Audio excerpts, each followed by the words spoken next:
Hi, welcome back to the shit show. As probably titled within the video, this is going to be a review of Sunset Overdrive, which I recently played to the fullest, I guess, but I did not finish the DLC for it, but not exactly the DLC. I'm not sure what it is. It wasn't titled as a DLC, I don't think. I don't think. I mean, anyways, besides that. I want to give my honest opinion about Sunset Overdrive and how it is in 2022. A game that was made in 2016, pretty much, right? I think it was, right? I'm pretty sure it was in 2016. Um, but I just wanted to give my opinion on it, because it's pretty much dead. So why not make something about a dead ass game? Just a fucking dead ass game. Like, seriously though. Like, really dead. Really dead. Really dead. No, seriously though, nobody talks about this game anymore, and nobody wants to talk about it anymore. Because nobody plays it anymore, and nobody wants to play it anymore. Because video games of its type have moved on by a lot. Just a real lot. And it's become slightly uninteresting, but not exactly that uninteresting. It's a really cool and unique game, but very dead in its current climate. Like, currently, it isn't really that much of a hit as it was when it first came out, which I just checked is 2014. Excuse me for my wrong date assumption. And yeah, I just wanted to give my opinion on how it is today and the standards it kind of meets today with today's standards. Not exactly, but it kind of meets some of the standards that we see today. Surprisingly, I guess in a way, like in its type of game, like open world, freedom kind of game, like GTA, but to its fullest. Now, would I describe the description of like how the game is today? It's like the early 2000s or the late 2000s shoved into one game. Like real late 2000s. Like when I mean 2000s, I mean like from 1900s, from the 1900s all the way to 2000. But where I mean is like somewhere in the 90s, somewhere there. But you could say real early 21st century if you wanna. You could say like something more like, yeah, what I said, like late 2000s, which I'd say is where it is. But that's how I describe it. All the late 2000s stereotypes shoved into one game. That's my description of like the entire appeal of it at the time. Like okay, let me explain.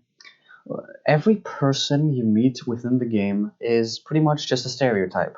At this point, it is just a stereotype. Um, like even the player is just a stereotype. For an example, the player is pretty much just a much more subtle and much more assholey Ryan Reynolds, kind of, but not as bland as to the point where you would imprint entirely on the character, because he is literally named player. He doesn't really have a name except yours, but it doesn't.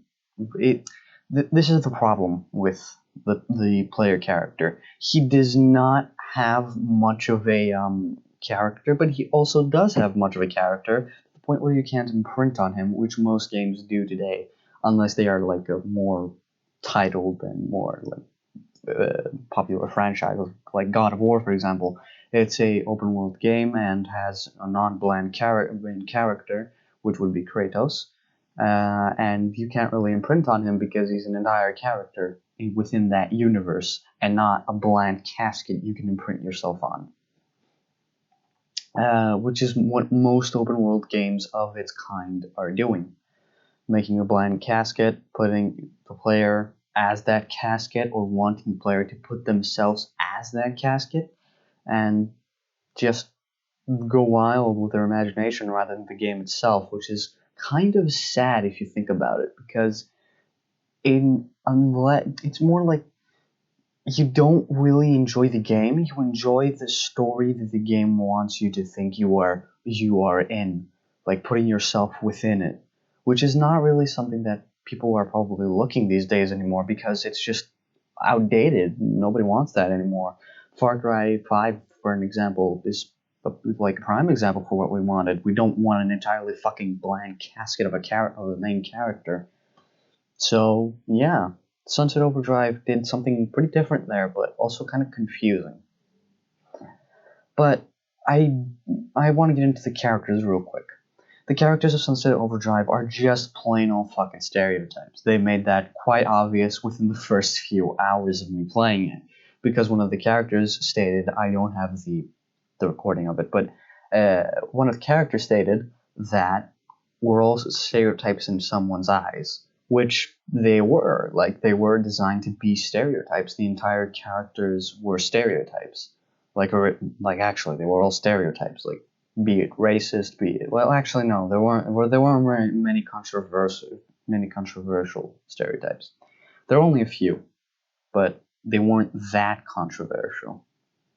I'm not gonna shit on the game, nor am I going to like praise it, like which most people did for some reason when it first came out. Like when you search Sunset Overdrive, it's a 4.9 like review. I don't agree with it. There's clearly a lot of flaws. Like, in today's standards, it's really bad. It's kind of bad, but it really makes up for its uniqueness, I must say. Its uniqueness in design, its uniqueness in characters, its uniqueness in gameplay. But there's a problem with that gameplay as well, which I will get into later. But first I want to get into the design and also the character design. But first let me get the character design and then we'll get into the normal design later. What I wanted to say about the characters is they were mostly forgettable. I'll be honest, they were mostly really forgettable. Like, for example, if you did not do certain missions, some of the characters you just forgot about entirely. Like, for example, Buck, I can't remember what his last name was, or if he even had a last name, or it was just a last nickname name. But besides that, Buck, for example, which was a character that didn't really play much of a role, only for one quest that wasn't even that big of a deal, in all retrospect, was really forgettable. You just forgot about him entirely. The only character that I found to be very intriguing was the player, and Walter. Walter, I did not get any recordings. I only got recordings of the last part of the game.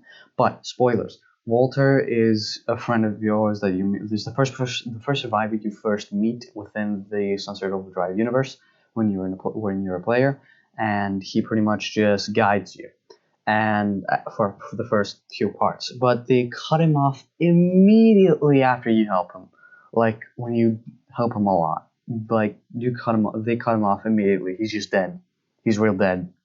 No, like seriously, no. After cutscene, he's actually alive. Oh my god, he's just fucking dead. There's, yeah, no saving him. That's a bit, which is a bit disappointing, but you can't really do much there, so kind of sucks. But those were the two people I found most interesting. The other characters I did not find interesting. They were quite boring because they were too stereotyped. But some people might find it more funny that they're all like stereotypes. Like Sam, for example, is the biggest fucking stereotype you can meet. He's like the nerd who doesn't have friends but says he has friends, and they're all actually assholes to him. That sort of thing that you see in those types of games. But beyond characters, there's not that much. There's like factions, but they have a uniqueness to them, but not really. So on with the design. I fucking love the design of the game. The design of the game was really unique. Really unique. I really liked the fact that they didn't go for a plain old zombie, fast action shooter, third-person shooter, that it pretty much looked like it, but it wasn't. Because they made it really nice, because they put different factions in rather than just two, which were like looters and zombies. There were multiple factions in the game. There was Fisco, which was pretty much the main villains. Also Fizzy, fucking love Fizzy, can't forget him. Fizzy was the best character in my opinion. He outdid fucking the player, he outdid Walter. He was best character, even though he was pretty much the final boss. I loved Fizzy. Fizzy was fucking funny. Anyways, the overall design of Sunset Overdrive is really cool. I really enjoyed Sunset Overdrive's design. Like, what they did with the OD, for example, they didn't make it a really messy but gory thing, but they did make it messy in the way of like, they die in a cool way. Like the OD died by disintegrating into what their name implies, over drinkers. I think that's what the name was, because they drank overcharge, which was the main ingredient to making OD, aka the zombies of the game. And by the way, their transformation was pretty fucking cool, because you saw the whole thing, which was in the first cutscenes, but I don't have that. Like, I don't have the footage for it. Anyways, beyond the design of like the factions that you face off with, I really enjoyed the design of the city. But here's the problem with it: it's really fucking cluttered. It's really like just mashed into each other. Like everything is connected. Everything is just which makes the map pretty small and brings it to places you've already been and seen, and not much uniqueness to places like you've seen. You always take the same routes. You don't take any different routes because the city isn't big enough to take different routes to like explore in. And it's pretty much what you'd see in, like, for example, like Saints Row. It's a big comparison to Saints Row 5, because I have the game and it's really really close, but not exactly, because Overdrive I think came before Saints Row or after. I am not really sure, but it had many similarities to Saints Row. I did not really enjoy the design of the physical bots because they were just too bland. They could have done a little bit more with them, I feel. But there's not much I'm really unhappy about with the physical stuff. It's fine. The scabs, I don't recall how they're pronounced, but I know how they're written. I think it's with a P. I'm not entirely sure. Scabs, not sure. They were a pretty cool part because they actually showed like how people would be in that situation rather than how the stereotyped protagonists are in the game. Yeah, they're pretty much like the true survivors of the whole thing. And yeah, they kind of outdid in the way of like realism. They kind of outdone them, done them, but they're kind of forgettable. The scabs, I want to call them scabs. They're kind of forgettable, but not really, because you always face off with them. They're quite the main component in combat. And this is a perfect transition of me going into the combat of the gameplay. The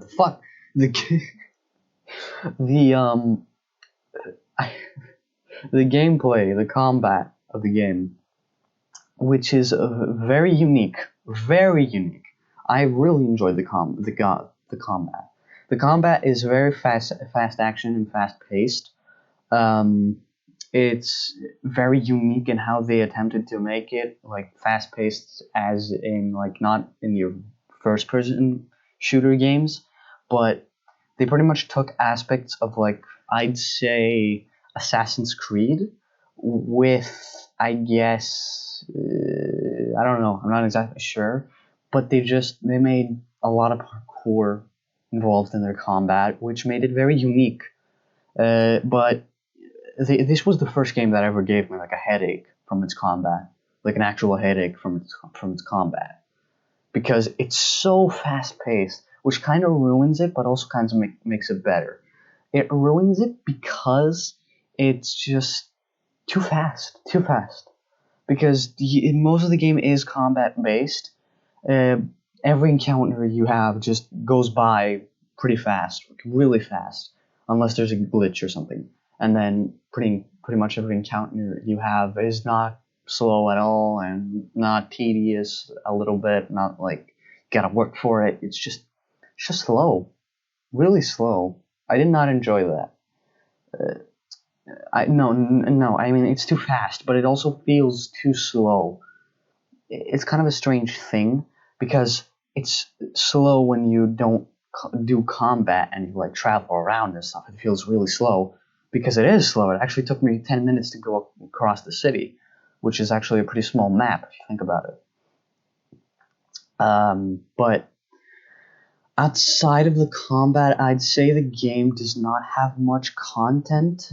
Like it's a really short game. It's a really short game. Like if you don't do most of the side content, which I did not do most of the side content, I did not do all of it, but it has little to no content in my opinion in the main storyline, which is why I took a few side quests, but they were really boring. They were mostly fetch quests or like go there, kill that, come back, which wasn't much, which kind of sucked.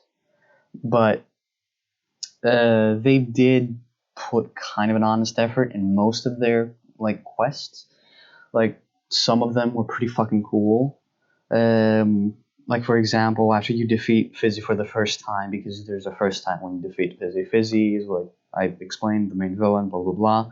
He gives a face to Fizzco to kill. And you pretty much kill like a balloon version of it rather than a building version of it, or a big robot version of it, which is still a big robot, the balloon version, but I just call it balloon version. Balloon version Fizzy was one of the funniest fights I've ever had with the boss, because the boss was funny. Like the only reason I liked it and thought it was fun is because the boss was funny, and also it had a very interesting side quest afterwards, because you pretty much helped it commit suicide afterwards after it realized how terrible it was morally, how like hopeless it was morally, because it was programmed to be a shithead. And also it called you asshole every time, which I just loved. I just loved that. It was just such a fine touch, making him call you an asshole every time. Fucking funny. But in terms of content, there wasn't much to be had. They could have had a little more potential, in my opinion. Now, I'm not an expert game designer, but I feel like they could have done a little more with the quests. They could have added something, just something a little more, rather than just a fetch quest, which was half of the quest in the entire game, like just fetch quests. But there was, of course, being the game's entire thing, a lot of combat quests. Like, for example, in the main quest, there was a lot of quests, like nightly raid quests, where OD would attack you each night, like, continuously, and just fuck you up, and try to get your OD that you're cooking up for power-ups that you get to make yourself stronger. But in the end, it kind of feels bad to have these power-ups, because every encounter goes by, like, really fast, much more faster than usual. They go by, like, in an instant. And there's not really much to be had afterwards, which kind of sucks, but also it's fun. It was fun when you did them, but they didn't happen a lot. Like, you didn't have them happen a lot. But yeah, in terms of content, that was all it was. Now, as for my final thoughts, I feel like a second game might be on its way. I don't know. I don't think they've ever announced Sunset Overdrive 2, but it did gain a lot of attention when it first came out. I think it would be a fun idea to see a second part of it, like see the player again, maybe, or just like have a side quest happening as the player does a shit, and there's also like another player, something like that. But overall, I think it's an okay game. It's not perfect. It's not great. It's just okay. It's kind of good, but that's where I leave it. It's not the greatest. It's not perfect for its time. It's not great as it is now. it could have aged a little better with a little bit of just a couple of tweaks they could have made, which would have also made it better at the time it came out. But overall, I'd say it got hyped up too much for what it actually was. It was kind of boring in terms of like content. It all went too fast. It gives you a headache looking at it back because it was all so fast. But it was enjoyable to some extent. But in terms of like content, they could have added a bunch more, but they missed out because I think it was rushed.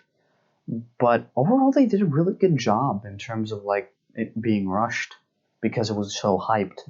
Because an example, it was like No Man's Sky. It was like a No Man's Sky type of thing. I think I'm not sure exactly on its production that happened, but it was fun for like certain things, like certain bosses. Bosses were the best, but you don't see them often. That's the problem. You had such good bosses, but they like didn't have them a lot, and focused mostly on the horde aspects that mostly happened within the game, which was a wasted opportunity, very wasted opportunity. Most of the bosses I faced within the game were really, really cool. I enjoyed them a lot. Like they should put more bosses in, like if they make a second game, which I believe they will, because they got pretty much a lot of money on it, and I think it's getting more money after they put it on Game Pass, because I have it on Game Pass. That's how I experienced it. And yeah, overall I'd say it's not really good, but it's okay. As an overall rating, I think I'd give it like, okay, if we're gonna do game reviews, I'm gonna put this count system. I'd give it 2 Golden Plague Doctor Masks out of 5. 2 or 2.5, somewhere there, like 2.5. But overall, I enjoyed it for like 3 hours that I played it, because it took me 3 days to play it. And most of the more fetch quests, after all, took a lot of time, even though it was pretty fast paced, but also it was kind of slow without noticing it. It's a